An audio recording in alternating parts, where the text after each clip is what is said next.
Hello, everyone, and welcome back to Strategic Business Planning. This is episode number 7, and today I have Davin Emerson. Davin is the founder of Personal Systems. It's an IT consulting business that supports businesses and families since 1987. And being in business with over 40 years, he's went through all the technology booms, the dot-com boom, and now he's going into the AI. From early computer network to today's AI-driven landscape, he is very diverse and he's got a lot of tricks up his sleeve. He's also the founder of Discover Zoe. It's a coaching and personal development initiative that focuses on health, life, and spiritual growth. He's based in East Tennessee. Davin is passionate about helping people simply with complex situations and making better decisions to pursue lasting transformation. Please join me in welcoming Davin Emerson. Thank you.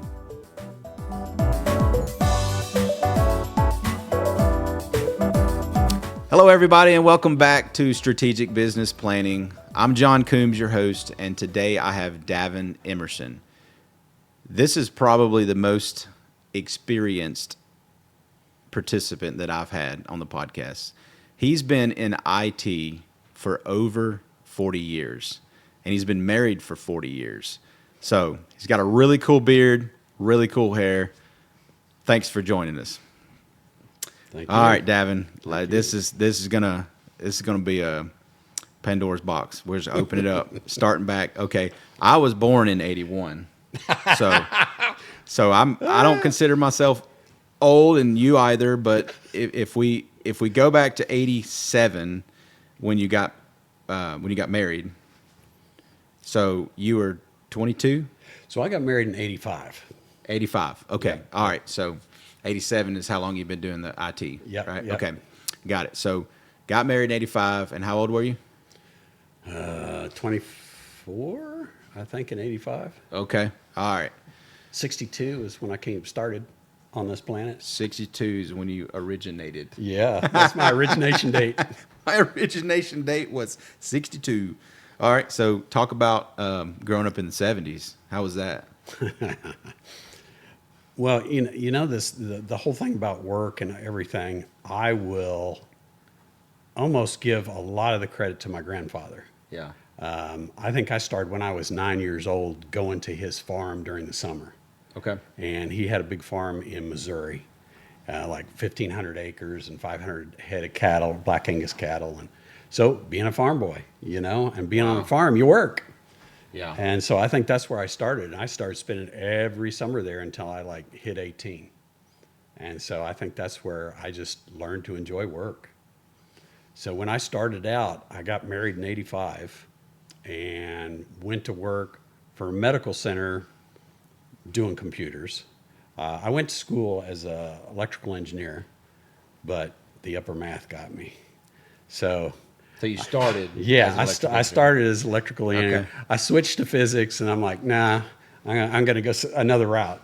Okay. Okay. And so I went to work for a local copy company that had computers. Okay. In '85, that was kind of the beginning of personal computers. Yeah, I remember I was probably 9, maybe 10.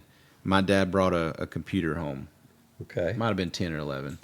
It had the floppy disk. Yeah. Right? Yeah, the DOS and all that. And it had this little pixelized little game that you just press one button and it would jump or whatever. I don't know. It was really crazy. So we've come a long way. Oh, yeah. Since then. Oh, yeah.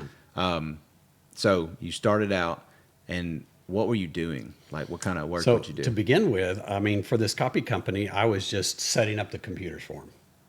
And that lasted for about 6 months, and their salesman died. Then I got put in the salesman role and the setup role. I didn't like that. So worked a year for them, and I went to another place where I was just the technician and did that for a year. And let's just say the boss and I not that we kept hitting heads, but they had a certain way, I had a certain way. Fair. And so my wife started saying, "Oh, you can do this on your own." And I'm like, yeah. And then I started having friends say, "You can do this on your own." I'm like, really? Maybe I better do it on my own. Yeah. And so I launched then in '87. And it was kind of beneficial that I had worked at these other places because about 10 people followed me. So I had a nice little start. And it took about 3 years before I could tell my wife, you don't have to work anymore. Wow. And then about 2 years after that, so I think I was in for almost 5 years before I hired my first guy. And nowadays I'd probably get in big trouble because I just went to a restaurant and hung out at this restaurant, Marie Callender's, all day long. And I just had people streaming in like every 30 minutes. I had them come in and I would ask them all kinds of questions, and I'd role play with them and all that. Ended up hiring a kid right out of high school. He was Hispanic, but he's like, I got 3 computers at home and I can do this and that and this. And I'm like, he could role play. He walked me through the steps. I'm like, You're hired. It took him about 6 months to learn how to work with people better. But then his only fault was he would just keep working at something until he solved the issue, even if it took 3 days. But from there, I ended up at one point having like 7 people working for me, moved into a place like an industrial park. So this was 10 years in? That's probably 94, 95. Yeah. Wow. That's getting in there. That was pre the big boom. Yeah. Pre.com. Yeah. And that's why the guys, I'm hiring these guys. I had at the industrial, what do you call them, offices, had cubicles for all my guys and hired a secretary to do the bookkeeping, all that kind of thing. Before, let me go back just a second. Okay. One of the questions we asked participants is, what was your mindset when you quit that job and went out on your own? Like, where were you at? You said your wife kind of... Yeah, kind of do it my way. Okay. So there wasn't any hesitation, yeah. no, you weren't scared. You were just like, let's do it. Let's jump in feet first. Yeah. Wow. I tend to jump, Yeah. I mean, even throughout the years with my computer business, we jumped at other little opportunities along the way there. Sure. To just have fun, try something different. Yeah, that's awesome. But that was primary. I want to do it my way. Yeah. And you did. And I enjoyed it. Yeah. And I say when I started out, I really enjoyed the computers. I was kind of like, I don't know if you've seen that Saturday Night Live skit where the lady's having trouble with the computer and she calls the computer guy and he's like, "Get it out of the way. Leave me alone. I'll get it."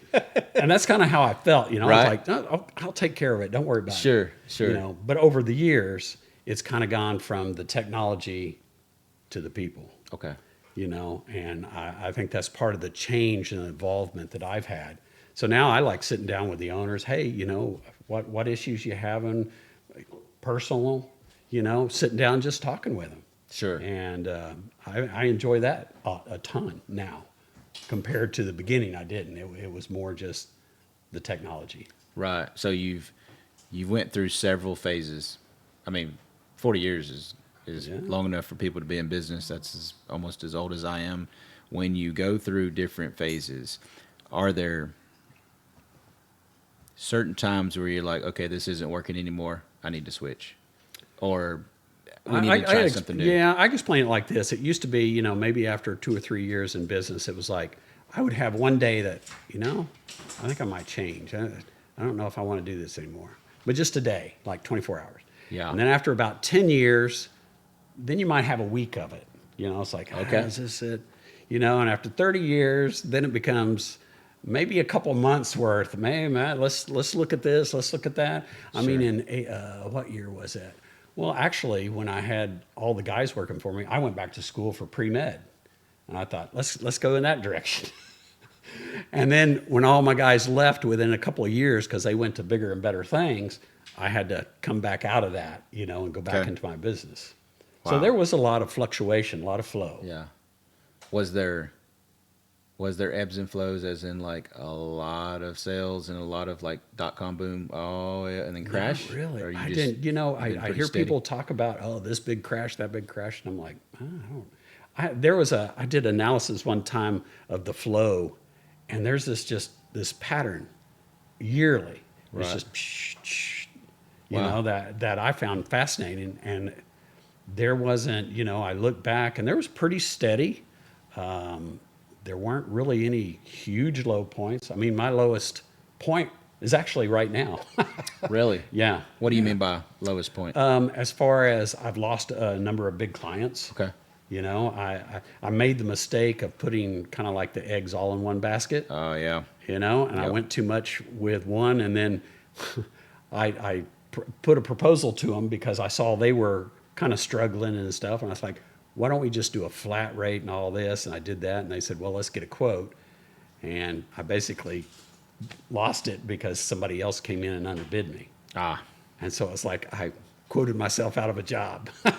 wow. Okay. All right. So for someone listening that's just getting started, how can you balance that to where you don't do that? I mean, you see the, you see the golden goose and or the golden egg, and you're like, oh wow, this could be it, this could be it, and then you do that.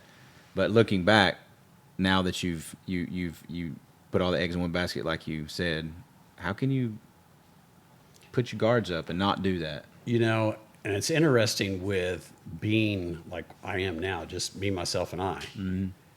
It's harder to do that because a big client's going to take most of your time. Sure. And so that's where it really comes into bringing somebody else in. Okay. And that's what I did in the beginning to handle some of those big ones. Because I had a big dental client at one point that, I mean, took over 50% of my time. And so he had multiple locations and everything. And so I kind of filled the gap of, instead of them having to hire somebody on staff, they hired me. And so that allowed me to hire more people. So that's when I was growing. They call that fractionalized employees now, right? I'm not sure. I've heard people say it. I've been to some chamber of commerce meetings, and they say I'm a fractionalized executive, meaning marketing. I do marketing for 14 different companies, and I'm their chief marketing officer. Gotcha. But it's only fractional of my time with them. That's what it would So, be. Yeah. all right. So the second question we usually ask, as far as what do you wish you knew when you started that you know now, sounds like what you just said. That's anything else that you know now you wish you'd have known when you started? I think one of the things would be to know what you do best and have somebody else get those items that you hate doing Wow. in your business. Yeah. That's been Achilles heel of mine. Okay. And I realize it, but I don't, you know, I have a wife that was a CPA, so she could take a lot of that accounting. Then she got busy and the kids got busy, Yeah. and so I got away from that. I hate accounting. Okay. That's why. To the point of so bad that I don't invoice sometimes. Yeah, that's why I've hired an accountant. I've hired So the people. know what you do best and Yeah. hire the other, to fill the gap. So have you That ever would be the had dues. the mindset? I was talking to last podcast guy Clay about the hiring to buy back your time, basically. Right. Have you ever had that epiphany when you're like, holy cow, I just hired Steve and he did that and I got an hour back in my time? Is there any moment like that in your There's IT? been different instances. I mean, I hired this one guy. He didn't know computers that well, but his father was a pastor, and his father used to always take him visiting. And so he knew how to interact with people really well. That's solid. So when he went out, he could do okay with it. I mean, yeah, he would call, what do I do with this? What do I do with that? But he was so good with people, in a couple of years, he tripled my business just by how he interacted with And people. did you hire him for sales? I didn't hire him for sales. That was just a side bonus. Huh. He was just good at working with people. Yeah. So do you have in your, so what's the name of your business? Personal systems All right. And it's been personal systems the whole time. all along. All right. So was there sales? Was there marketing? Was there technicians? Or did everybody, you changed the hats? I got it. That's awesome. And now you're everything. Yeah, I'm back to everything. Well, I'm training my intern, Hal, I call, as Sweet. my chat GPT. Yeah. And I've had some amazing experiences with him. They learn. They don't talk back either. I have a new product coming out, and I spent like 3 hours sitting there going back and forth, discussing design and da-da-da. And then I said, go. it created 21 documents for the business. It created the training manual for the Wow. the kids, for the teenagers, for the adults. It did the marketing. And I mean, I was just sitting there. It took it about 30 minutes sitting there Yeah. crunching, and then all these articles started popping out, and I'm like, whoa! Blew me away. What's the platform that you use now? So I go between Claude and Chat. Okay. Claude, I'm finding, has a lot better document management. It goes in with Office 365 and all noticed that, that. So its documents look a lot better. Sure. But Chat for imaging, creating marketing, that side of things, Right. and relational. I use it a lot for, like, if somebody sends me, we're going back and forth maybe for a sales item or trying to get them to go a certain direction. So I use it to analyze the conversation. Okay. And it's like something I'm missing. I always say myself, personally, I feel I'm working on it. My emotional intelligence is on the lower side. So I don't always pick up the cues. And so Chad has really helped me pick up those cues. Really? Oh, yeah. You put the conversation I into put the whole, I use a program called Otter, which is, I've heard of Otter. it records as a transcriber. So every meeting, even in the networking group, I'll just turn on Otter. Yeah. Then when I get home, I'll take Otter, turn it into text, put it into Chat, let Chat categorize everything, summarize it, helps me remember all the dates. Then it pushes all that into Notion and creates a database then for all the people in the networking group. That's pretty awesome. So- I've done that with just voice to text. Yeah. And put it in there, but I'm gonna look into it. OTTER. Yeah.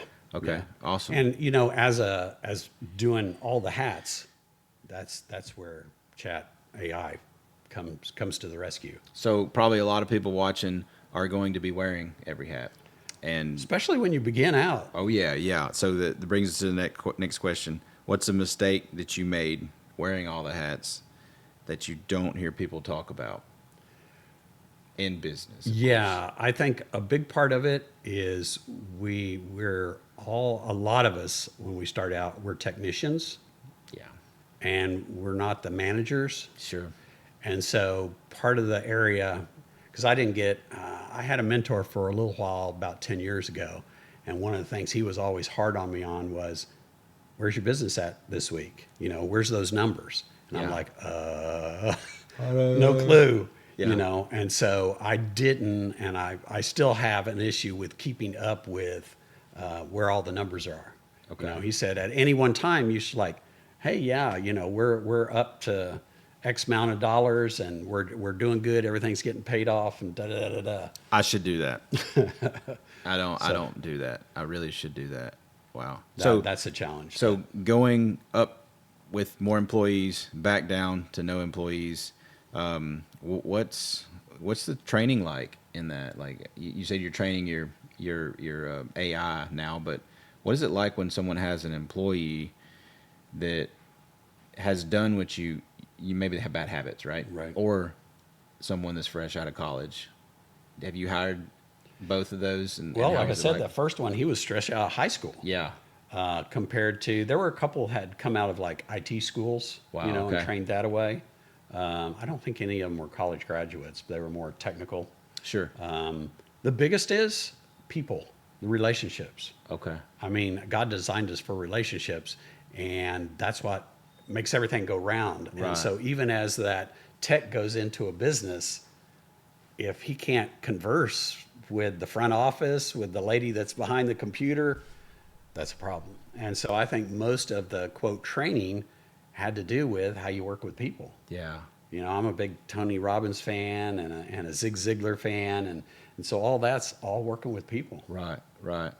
What is it in business that you kind of keep it hidden? You keep it deep down that you don't want to talk about, but it's a problem that you would say that more people should talk about? I'm big on robbing Peter to pay Paul. If you're Right. if I you're see an what you're entrepreneur and you'd say you don't rob Peter to pay Paul and you never have, it's kind of like being married and you say you've never had a fight. You know what I mean? Right. Luckily for me, the majority of my billing, I guess you could say, is service. Okay. So I don't have a lot of that.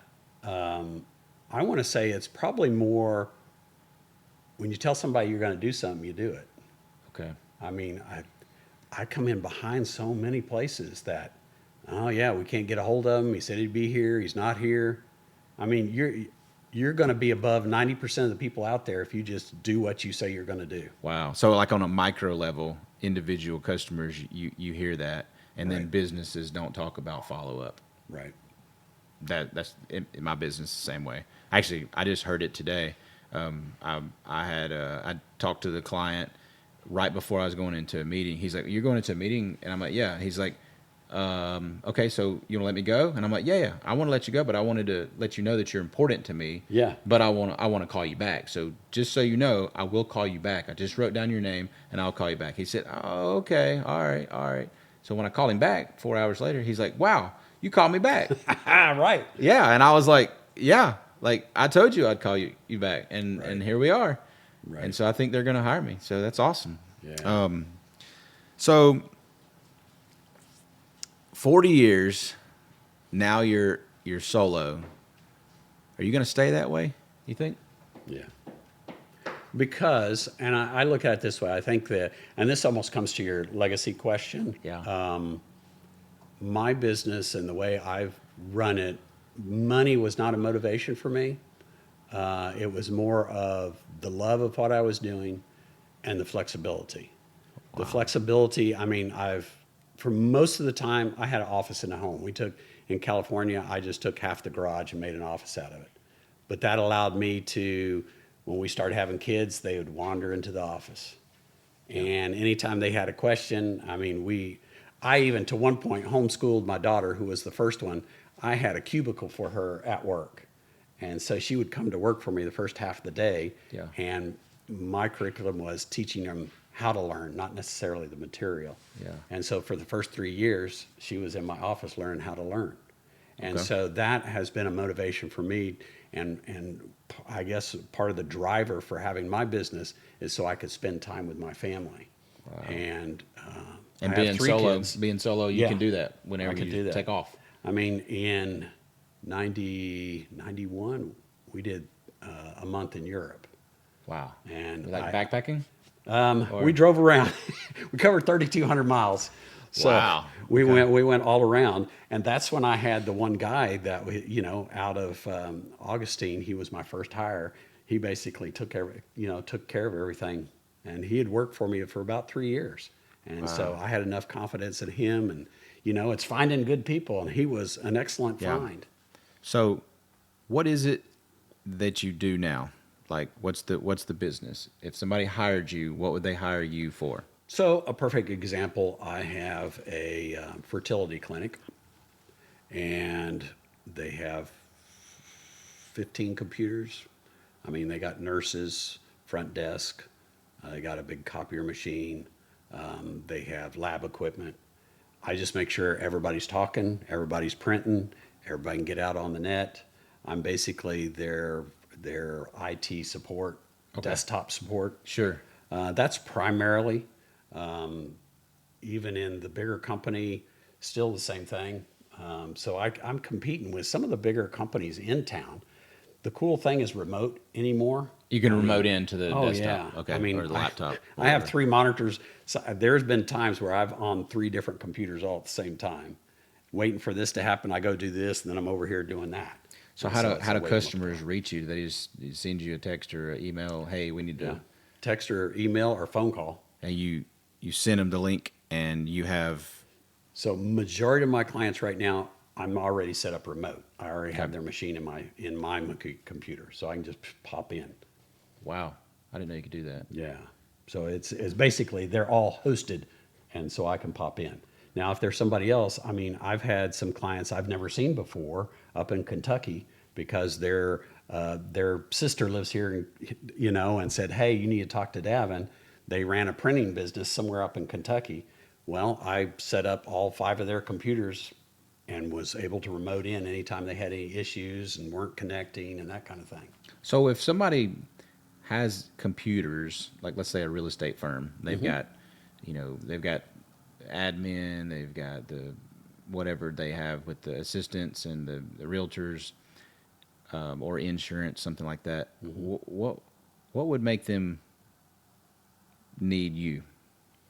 So I get a lot with now, I'll call it nefarious actors out on the web. They have problems with somebody clicked an email they shouldn't have clicked. That messes up things. But primarily it's like when they get new systems in, they're not printing right to the printer. Plugins and stuff like Yeah. that. Yeah. I mean, just like with the fertility clinic, they just hired a new doctor. So I set up her new computer. They moved somebody else over here. I took care of the move. Wow. So how do you do you bill on a retainer basis, or is it So, hourly? For instance, the fertility clinic again, they do a set fee that covers a number of items that I do for them. Yeah. And then above that, then they're billed on an hourly basis. Okay. And there's contracts? There's contracts. Okay. I mean, with the bigger companies, sometimes it's the one I did for the bigger company. It was like, hey, this is one flat fee, covers anything that you have happen in this building when it comes to computers. Wow. And it's just that's the same price every month. It's a set number, and so it doesn't matter what it is, whether it's 5 minutes on the phone or I got to work the weekend to solve this big crash. It's Okay. covered. That was my next question. Yeah. Do you work overnight? Do you work early mornings, or do you have international customers?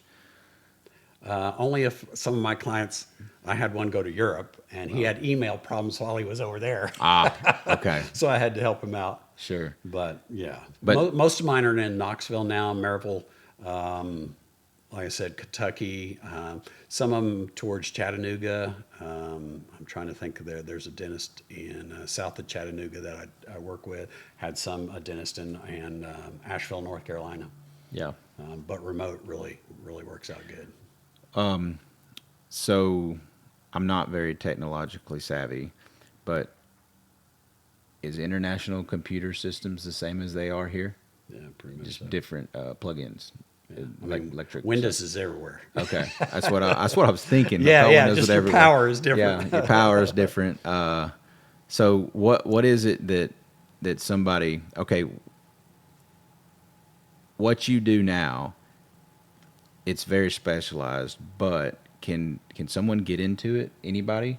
Like, do you have to go to school? Do you need a lot of experience to do what you do? I would say, I mean, I went to school for electrical engineering. Yes, we had computers at the university. All the languages and stuff I learned there did not apply to what, when PCs came out. Sure. Because I was right there in school. We had a big mainframe, and all this stuff, and it just didn't apply to PCs. Okay. And I think for the biggest thing, nowadays, you can learn so much just getting on, going to YouTube. I use Udemy so much. What's Udemy? I've never heard of that. It is an online university Okay. by the people, I guess you could call it. Like open source stuff. And so I'm taking an AI class right now. Oh, wow. On Midjourney and how to do that. And it's like, yeah, their courses on there are $100, $90, but you just say, hey, I want this course, and you sit there and watch it, and it'll usually come down to $10. So this AI course is 520 lessons, and it was $10. Is it someone that records it? Yeah. And So then it's two guys they've done that. So your lessons go through. They have it. I mean, it's really very, very learnable. What's it called again? Udemy. Udemy. Udemy. Oh, that's pretty cool. Like universities for you. Right. Right. Yeah. Awesome. And they So- have everything. If you want to learn how to make sourdough bread. Yeah. I love sourdough. Yeah. I've got a starter that's like, I don't know, 10 years old. I'm working on it. I got some sourdough too. Yeah. So there's a good book called it's called Flour, Water, Salt, Yeast. There you go. That's the book, and that's That's all it. you need. Yep. You don't even need yeast. Like mine, True. mine, I didn't put yeast in because there's Yeah. yeast in the air. But so looking at your shoes, that's usually fitness minded or someone that's like an outdoorsy person. What are those called again? The toes? These are paluvas. Paluvas. Okay. And, you mentioned that. That is one of the areas right now that over time I've kind of shifted from computers into personal health. Heck yeah, let's talk. So that's where I started a new company called Discover Zoe. Yeah. And that's Discover Life. And where I Discover focus, What is Zoe? What is Zoe? Zoe is Greek for life. Discover Zoe. Yeah. Got it. And so looking at being a health coach, I got certified as a health coach, Sweet. life coach, and I'm working on a spiritual director. That's because awesome. really, as a human being, we're all three of those, and any of those get out of whack, we're out of whack. We're definitely out of whack. And you can't get back on track unless you got all of them going smoothly. Yeah, I've just recently got this thing, the Whoop. Yep. I think we talked about it when I Yeah. was last I talked to you, but it tells me when to go to sleep, when to exercise, when not to exercise. Yeah. And if I eat a meal late, it'll say you had a meal late. It'll say you've got a lot of stress in your sleep, etc. And I'm sure you've got Whoop too, right? Yep. Yeah. And so it's kind of changed the way I think about sleep and exercise and eating, because if I don't turn on my activity, it'll track it. But if I turn it on, it'll know what I'm doing. When I go to church, sometimes we're kind of lively sometimes, so it picks up my dance sessions at church. Oh, Yeah. You're swinging like that, and it thinks you're yeah. doing manual work. It out there. definitely did. Yeah, it picked up. It said your 18-minute dance session. Yeah. It was a good HRV builder or whatever. And to me, it's a very good encouragement because last year I had a lot of injuries and I didn't go to the gym as much, and I could see everything decaying going down. Yeah. So now this year I've gotten back on, I've gotten recovered, and everything's going back Everything's up again. green. All your it's HRV. looking good, Yeah. recovering good. So it's been a very good encouragement for me. Okay, so going from going from. Audience has a question. Okay. Okay. Yeah. What you got? So the health. Have you done the DNA analysis yet? I'm on the same thing where that you can do a DNA analysis and curate a profile and see what your health factors are and what your risk factors is. That Yeah, So I reviewed all the different DNA health-wise, and they're not up to par yet as far as say, hey, you need to eat this way, you need to eat that way. What they're good at, like to know, like for instance, I have, my wife has two alleles on, they call it MTHF. So she shouldn't have regular B vitamin supplements. They would be detrimental to her. You got to have, the methylated ones. So things like that. I know I'm prone to excess iron, so I always watch that. So there's markers in there you can watch genetic wise, but really your genes only account for 30% of how you live your life, because it's epigenetic. It changes depending on what you do. Yeah. So Especially if you take the shot. We won't talk about biomedical. But yeah, just kidding. I'm kind of branching off in that area. As far That's as pretty is awesome. the health. I really enjoy that. Yeah, you told me that you ran was it a mud runner? No. Yeah, the Spartan OCRs. Spartan. Yeah. Spartan. So for the last 5 years, I've done I think 11 of them. Okay, this is right down my alley, because when I do I'm in the National Guard, and when I do the PT test, those 20-year-olds, I'm whooping them. I might have a little dad bod, but by golly, I can run faster. I can do more. I can lift As we more. get older, stamina increases. Yes, old man strength is real. Preach it. Yep. So Grip gets stronger. Yeah, grip does get stronger. So what would you say to those people that are watching that are, in their 30s and 40s, and they're maybe thinking about changing? Sounds like you might change careers. Start now. Yeah, that's awesome. Yeah. Don't just that's wait. The biggest thing. Don't just wait. It gets the longer you wait, the harder it becomes to get back up there. If you keep it up now and just keep rolling, you're good. So success now compared to your youth. Mm-hmm. How does that look? I think I know how you're going to answer it, but how does that look? I'm going to to say, I have one son that's still at the house. He's still across the hall, which is fine with me. He's still going to school, going to UT. Yeah. But he comes out, has breakfast, on the porch. I start my morning on the porch. He comes out half the time, sits down with me, and we have a conversation. That's awesome. My other son, who just recently got married last year, he built a garage apartment next door.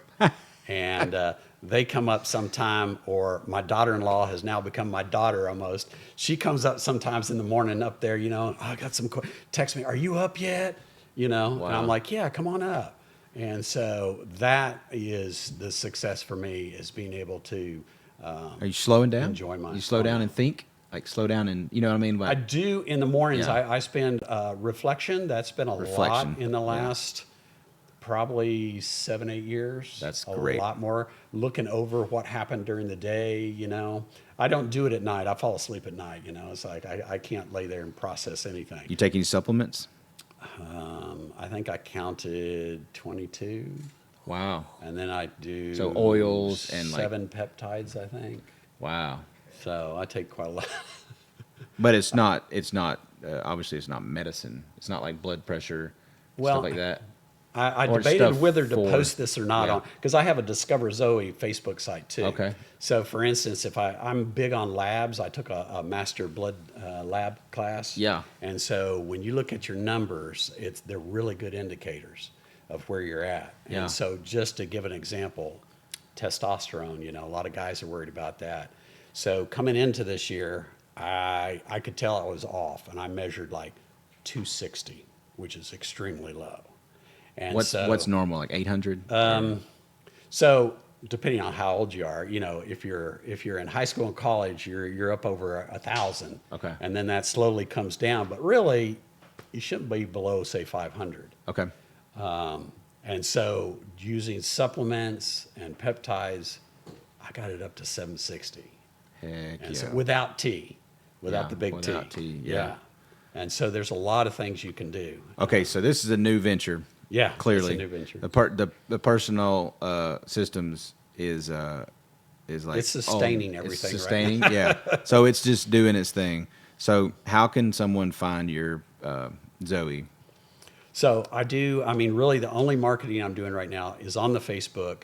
I'm starting to use AI to figure out how to optimize Facebook. Okay. And so I have separate pages for personal systems, Discover Zoe. So I've been trying to post weekly on both of those, then share them on mine. Yeah. Because if you do your personal all along and then do a business shot in there like every 4th or 5th post, they say that's very effective. Okay.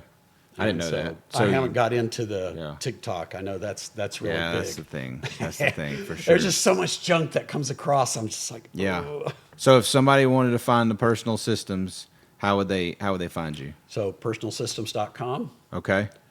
discoverzoe.com. Wow. Pretty easy. It's pretty straightforward. I mean, even my page, Davin Emerson, I think my Facebook is Facebook/Davin Emerson. Wow. So I've tried to keep everything straight. You think because were you in Facebook in the beginning? Yeah. Because there's probably another Davin Emerson out You know, there. that's interesting. I've tracked Davins over the years, and it used to be you couldn't find one, and now I think there's about a dozen, at least. Wow. Yeah, I'm dead. John Coombs is dead. Yeah. And actually, I got a LinkedIn message the other day that thought I owned the Coombs family farm up in Connecticut. Oh, And wow. What's crazy about LinkedIn is you'll make a connection and then they just automatically assume that you want what they're selling. I don't know if you do that, or if they do, if you're on LinkedIn or not, but if No, you're I on, just search for something and it pops up in my feed. yeah. So I've started doing this. When somebody follows or when we connect, I'll send them a video. Oh. I've been inundated by people trying to sell me so much that I'll send a video to them before they have a chance to do anything with me and tell them thank you for connecting with me. I'm not trying to sell them anything. I'm just saying I appreciate you. Oh, wow. Therefore, if they see that and they try to sell me something, they're really dumb. You know what I mean? Right. So right. I'm just like, no, I'm not going to buy whatever you sell. It doesn't matter what you did and with XYZ company. And most of the time, they don't even read my profile. You know, they like they try to like I'm in construction, project management, stuff like that, and they'll try to sell me something like with kids' toys or something, Oh, wow. something crazy, or I'm going to get you first on Google. I don't. Well, Yeah. you know, that's one of the products that I just for personal systems that I came up with recently that I'm launching here soon is called Family Guardian. Okay. And because parents don't know technology and their kids Yeah. are on the internet, and that's like, hey, why don't you go downtown and walk the streets? You know, it's a Wild West. Wow. And so there's all kinds of protection measures that you can put in for your kids. Well, how does somebody find that then? Is it gonna? So I'm fixing my landing page now. Okay. My guy just sent me, hey, here's the first landing page. What do you think? But I'll be at the Hardin Valley Southeast Bank is having a deal on the 26th, kind of community. It's a Friday evening. Yeah. And I got a booth there that's almost be my launch date, hopefully. Yeah. But we had somebody in our small group, they're 10-year-old. She goes, you won't believe it. My son stumbled into porn. And Yeah. I'm just like, and There's nothing not to believe. It's there. You can't. oh, no. Yeah. You just hit the wrong address and you're gone. That's it. Unless you have protection, unless you have, that stuff in place, Yeah. they're going to find it. And it'll, like on Reddit. It'll find them. On Reddit, it'll just pop up. Like you don't have to search for it. You just scrolling and you'll see it. Or on Pinterest, it's not as bad because it's not like there's not as inappropriate stuff on Pinterest. Right. But like if it knows your mail, it'll start showing you stuff on Twitter. Or even in gaming, I don't know if you ever watched the Sean Ryan show. They had, they call him a white hat hacker, and he's gone viral in trying to stop this. But he had a whole thing on Roblox, which are, games for kids. My kids play Roblox. On the show, he goes, watch how fast it is. I'll go into this chat room and say, hey, who's all in here would like to talk, and introduce. And they played like they were a 14-year-old girl. Within 5 seconds, a guy came in and tried to start picking her up. 5 seconds. You just popped it in, boom, guy came in. And it's hazardous. Wow, that's crazy. It's hazardous. Well, I don't even know what to say about the internet. Internet's just completely bogus. So, Davin Emerson is our guest today. John Coombs with the Strategic Business Planning. This has been very interesting. Like I said, this was the man of many trades, many things. I mean, 40 years in business alone, over 40 years. You've got a lot of things you've done. So, Davin, it's been a pleasure. Appreciate Definitely. you, sir. If you want to find Davin, check him out. And then as far as us, if you want to be on the podcast, call johncoombs.com.